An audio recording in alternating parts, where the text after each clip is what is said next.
This is CBC Winnipeg News.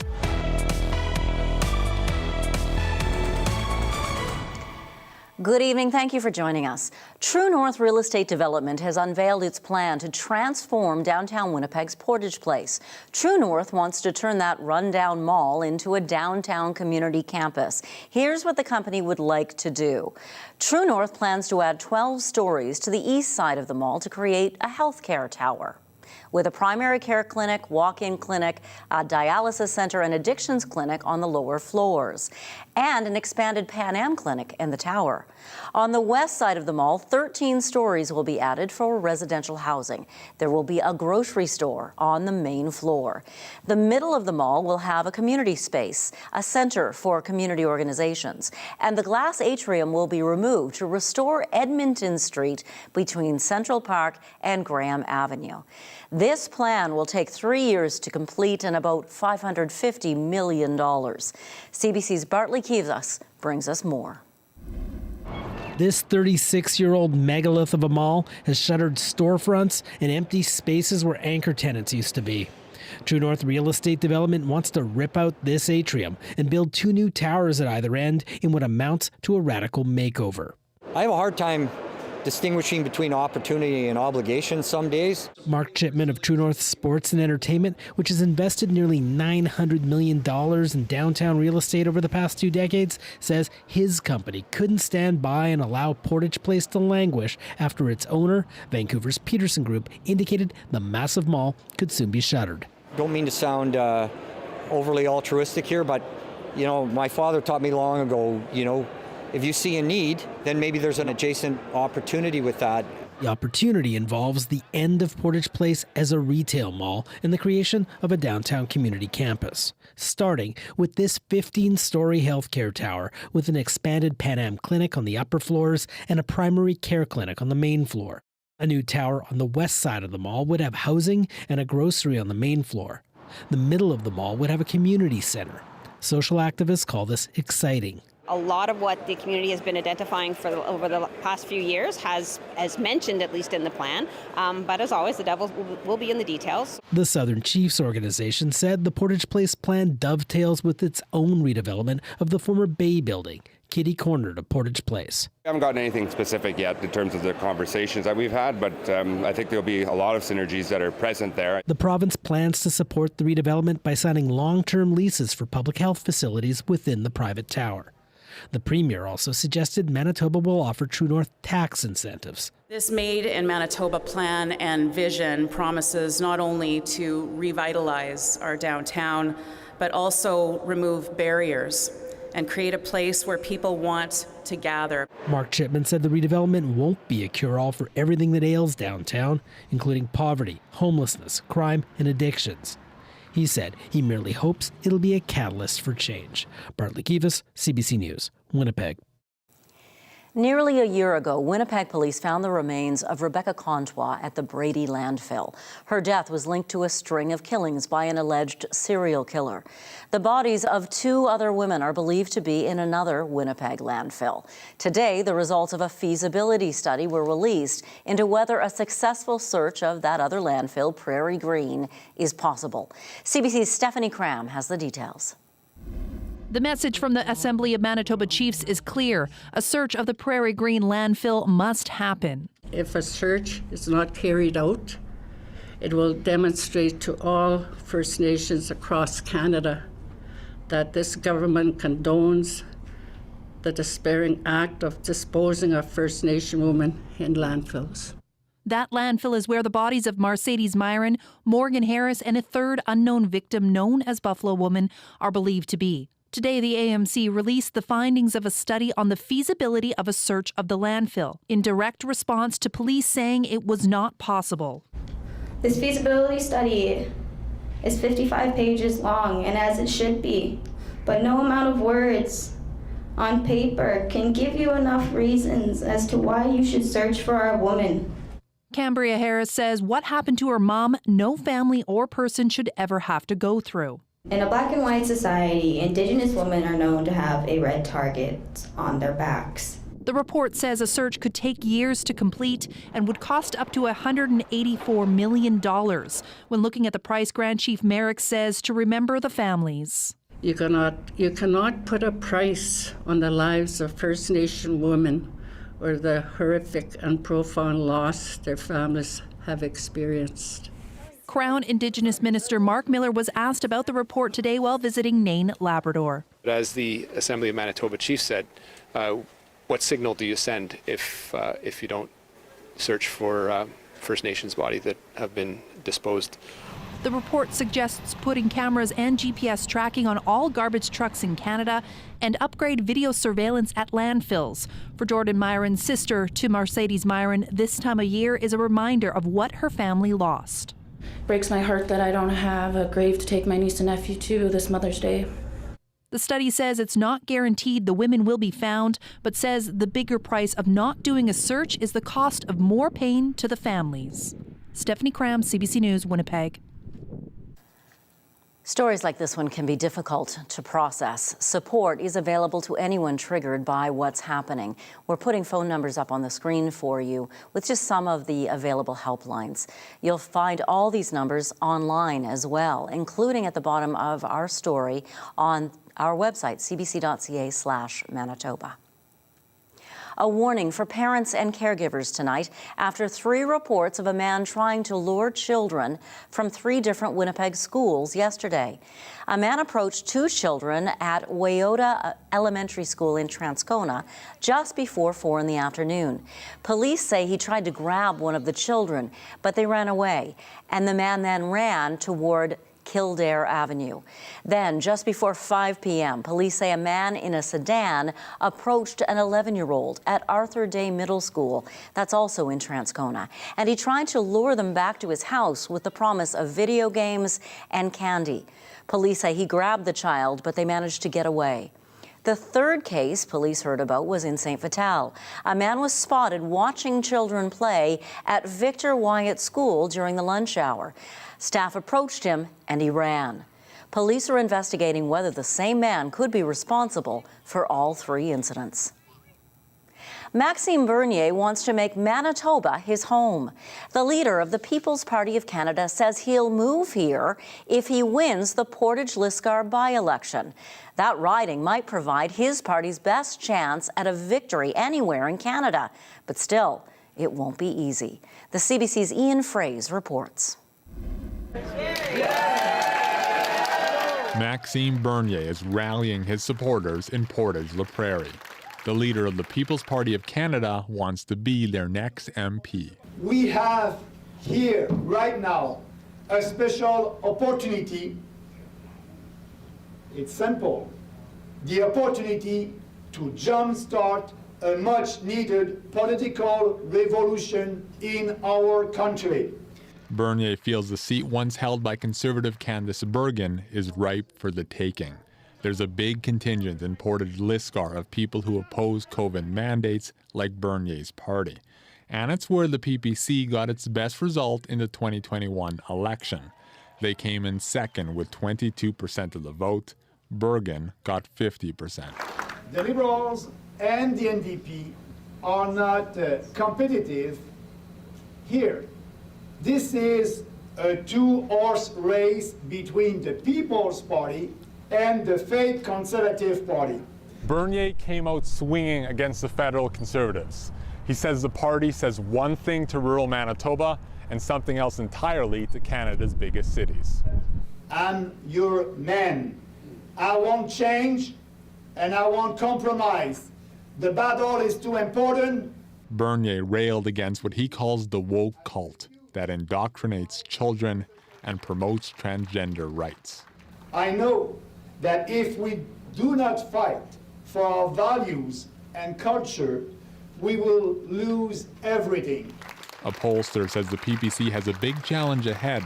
Anger over COVID measures has subsided, and the Conservatives picked a candidate in Brandon Leslie who's also condemned the mandates. I think that since Pierre Poilievre has become leader of the Conservative Party, they have been able to get back some of that support from some of the more libertarian elements that Some voters aren't buying what the Conservatives are selling. And it would be nice to see somebody in the government of Canada that says, oh, you know, I actually care about the prairies, the farmers. The by-election hasn't officially been called, but Bernier will stay in Manitoba since he's due in court next week for violating provincial COVID restrictions in 2021. Ian Fraze, CBC News, Portage La Prairie, Manitoba.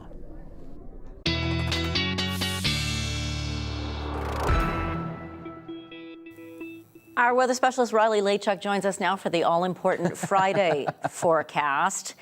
We've seen a lot of cloud today, but other parts of the province are getting rain, you said. Are getting wet in some parts of the province. We actually have a rainfall warning in place for the extreme southwest corner, which we'll get to. We can show you that on satellite radar right now. And as you can see, southwestern Manitoba, southeastern Saskatchewan getting quite a bit of rain through the day today, and this is really just going to continue as we get into the night tonight and tapering off into Saturday. The rest of us really just under some mainly cloudy skies for the most part today. The north under high pressure, getting some real bright sunshine today. And if we pull out the satellite radar, you can just see how big this system is. North Dakota getting some rain, South Dakota, even parts of Montana. But really the bullseye of it is right here in southwestern Manitoba. This is where we have that rainfall warning in place. Melita, Deloraine, Boissevain, up toward Hartney can see up to 40 millimeters of rain by the time this rain is all said and done, tapering off through the day tomorrow by the time we get into Sunday morning. So here's how that looks on Futurecast, and you can see this system just kind of sits here through the day on Saturday, starting our day with rain in the southwest, mainly cloudy skies through the rest of southern Manitoba, the north, a bright sunny day through the day tomorrow, and then we see things start to change a bit. We'll start to see more clearing, so by the time we get to first thing Sunday morning, expect bright sunshine really across southern Manitoba. The north gets the cloud through the day on Sunday and into Monday. We could see a little bit of rain here, as you can see, along the Hudson Bay coast, areas like Churchill over toward Gillam, Shamattawa could pick up some showers overnight Sunday and into early Monday. In terms of rain that's yet to come, like I said, southwest Manitoba, really the bullseye here, expecting another 17 millimeters through the Melita region and tapering off the further north and the further east you go. So areas like Brandon only picking up really just some showers through the evening tonight into the early part of tomorrow. No rain coming yet or to the southeastern part of the province. 23 right now in Winnipeg. Winds still a bit gusty out there, the northeast at 31. By the time we get into the morning tomorrow, we'll be under cloud cover for the rest of the day here. 14 in Winnipeg, bright sunshine in the north, 11 for the Pas and Thompson. And into the afternoon, here's a look at your afternoon temperatures, 22 by the time we get to 5 o'clock tomorrow afternoon, 20 in Brandon under that cloud cover. Bright sunshine, as I mentioned, in northern Manitoba. So here's what the next few days look like. We have a significant warm-up on the way. 26 for Sunday, 28 for Monday and Tuesday under bright sunshine. These temperatures about 5-10 degrees above normal for this time of the year. So we're going to be in fairly good hands weather-wise for the start of next week, Janet, and temperatures like this continuing.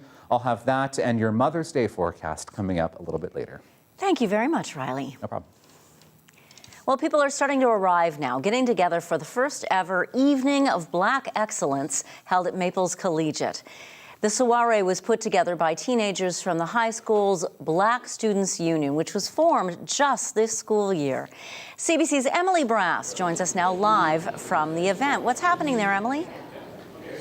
Hi, Janet. Well, the students have been here over an hour now, setting the place up, and it looks great. All of the tables have flowers and a piece of African cloth. Some of them even have some wood carvings. And a lot of students are wearing traditional dress here tonight, including 17-year-old senior from Maples Collegiate here, Ioana Shalom. Tell us, what are you wearing here tonight? So my heritage is Ethiopian, so I'm wearing a traditional Habesha kameez or agar libs from Ethiopia. Okay, great, and it looks wonderful. So tell us, what inspired you to help put together the Black Student Union this year?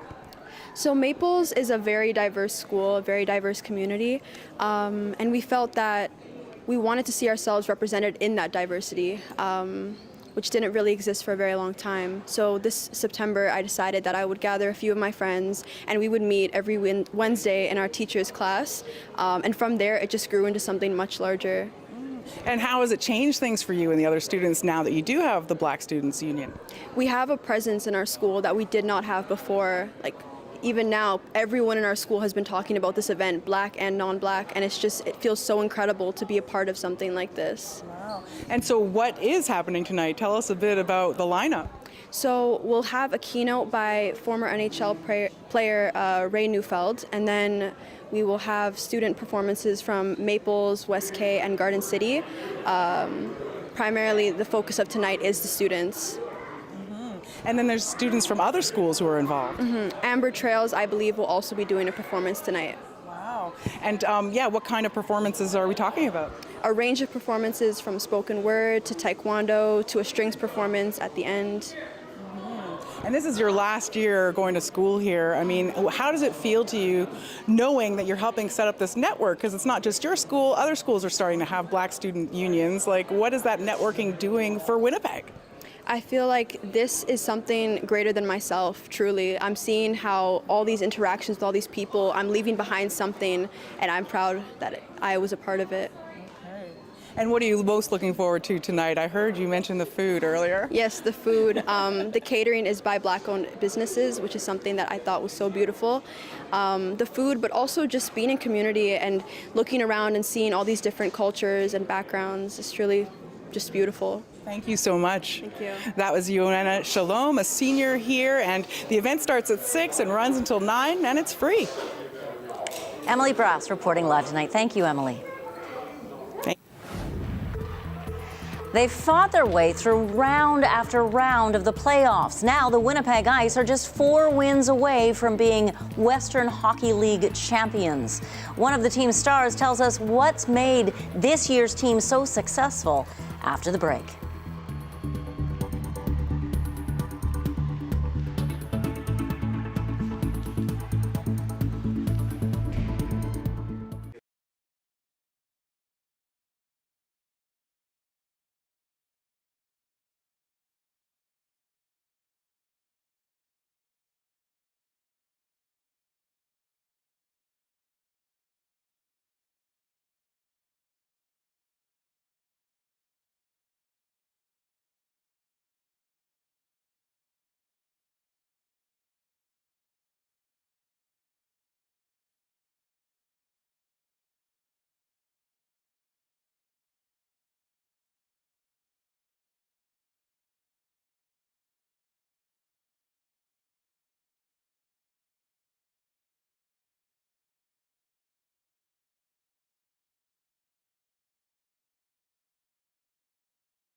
Welcome back. Winnipeg's major junior hockey team takes over the Canada Life Centre this weekend for the first 2 games of the Western Hockey League Championship Series. Game 1 of the battle between the Winnipeg Ice and the Seattle Thunderbirds starts at 7 this evening. I spoke with the captain of the Ice, Winnipeg's own Carson Lambos, as well as coach James Patrick this morning about why the Ice has been so successful this season. Nice rink you got here. Yeah, it's pretty nice digs. It's going to be exciting to play here. Yeah, really? Yeah, I think it's a step up from what we've had so far this year at home. So it's a bit of a bigger stage, and it'll be good. Any extra nerves come with that? No, I think there's some nerves with the finals, but I don't know if the rink really does that for us. It's more so the stage we're on. The players at this stage, they know what is at stake. I think they're motivated, they're excited about playing this arena, but they're not in awe of it. So who's coming to the game? I have a lot of family coming, a lot of friends. Too many to say right now, that's for sure. Yeah, it's pretty amazing though to get to this point, right? Yeah, to get to where we are this year, it's been a long time coming. It's not just this one year we've been building towards this. It's been 3-4 years of getting better each year. It comes down to being focused, ready to play, being self-motivated on how bad you want it. But this year's been magic. Like, you guys have been so good. Yeah, we've got a really good team. We've added some really good players around the deadline and things like that. So. But there's chemistry too, right? Like, what's the magic here? Yeah, I think we got a really tight group on and off the ice, kind of like a family. What does it feel like when your players are all together? It makes me proud as a coach. I think that is a great description. They do. They get along great. They care about each other. They love each other. Everybody really gets along and cares about each other. And I think that really carries on to the ice. You know, so far they've done everything they could for playing for the guy they sit next to and playing for the other guy in the dressing room. And I think it has made us a better team. So you're gonna win this series. I hope so. Yeah. And then bring us home the Memorial Cup. Yeah, that's our plan. That's the plan. Yeah. Yeah, no pressure. Yeah, okay, thanks. but Thanks. we're cheering for you. Thank you. Thank you. Thanks. Have fun. Thanks. That's Carson Lambos and coach James Patrick of the Winnipeg Ice. Game 1 of the championship series, the Western Hockey League Championship against the Seattle Thunderbirds, goes tonight at 7. Game 2 will be played tomorrow at 6 p.m. and then the series moves to Seattle. Well, for many years now, the popular children's show Sesame Street has been welcoming diversity. It's done that for decades. And recently, it welcomed its first Filipino-American character. Grover has lots and lots of confidence. What do you have confidence in, Mr. Cal? Say hello to TJ. He made his debut recently alongside actor Cal Penn and the program's first Korean-American Muppet, Ji Young, who joined the cast in 2021. The animator who helped create TJ is Filipino-American.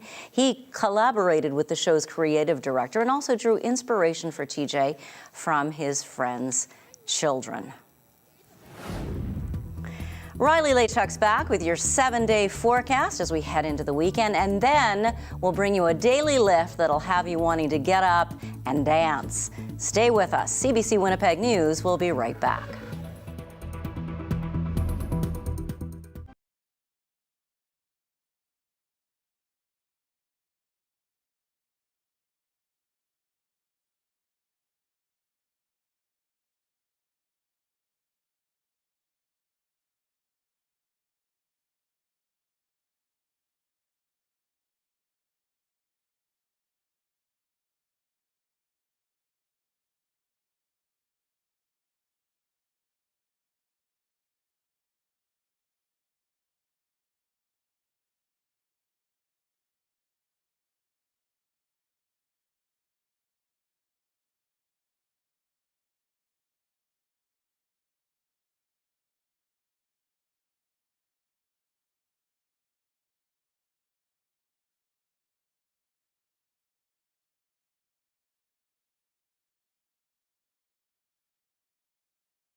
Well, here's a live look at the radar in southwestern Manitoba, and you can see this rain continuing to fall. This is the area under that rainfall warning. Melita today already picking up 25 millimeters of rain, and that will continue into tonight. Okay, so Sunday is Mother's Day. Happy Mother's Day to my mom and all of the moms. 26 degrees in the city. Pleasant day to do something outside. So temperatures like this going to continue as we get into next week. 28, almost 30 degrees for Monday and Tuesday. We'll see some clouds moving in on Wednesday. Another breezy day, 27 degrees. Then we have a chance of showers on Thursday, and Friday's looking like it could be a bit on the windy side. We'll see those showers potentially tapering off and a high of 19 degrees.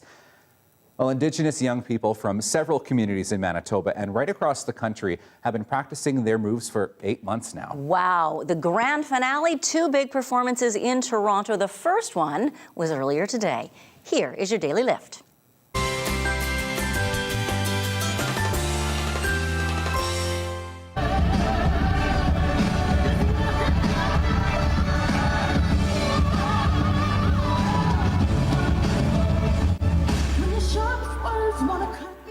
$250 students on stage at once. Isn't that impressive? Wow.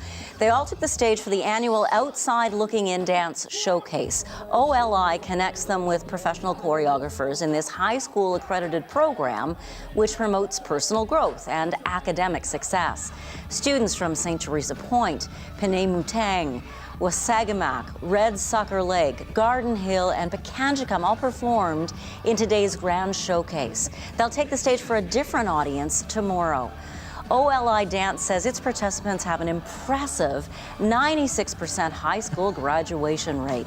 Congratulations to everyone who participated, and well done. That is impressive. Very impressive. Woo. Hot temperatures this weekend. Sunscreen is something we haven't talked about for months, but you're going to need it. Good point. Exactly. Absolutely. Take care. Have a great weekend, and we will see you on Monday. Bye.